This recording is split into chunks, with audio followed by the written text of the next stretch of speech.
薩瓦迪卡嗱，其實咧好多朋友咧都知我好中意泰國嘅。去泰國咧，除咗當地嘅風土民情係正之外咧，咁嘢食梗係走唔甩啦。咁海南雞飯啊、豬髀飯呢啲咧，大家都耳熟能詳啦。咁但係去到泰國，除咗雞飯、豬髀飯之外咧，我推介大家咧就食臭嘢。咁今日咧同大家介紹呢一個咧就係臭豆炒蝦啦。咁咧臭豆咧聞嘅時候咧其實就唔係好臭嘅，食嘅時候咧就覺得好爽，好送飯添喎。咁華仔咧就為咗我煮呢個餸咧就下咗好多功夫。點樣煮咧？華仔呢個餸？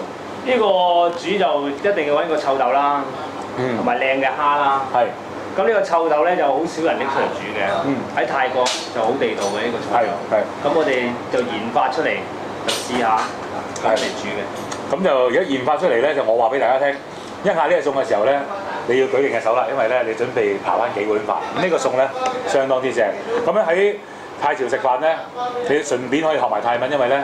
除咗嚟食飯有好多泰國嘅華僑啊、泰國人之外咧，廚師啊、上下即係除咗阿華哥睇落去個樣似泰國人，但係其實香港人之外咧，全部都係泰國人嚟㗎。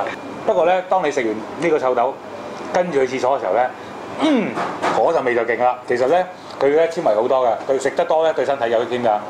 所以我幾時都話睇 Face 雜誌黐住阿 Michael，幾時都係好介紹啦，係咪？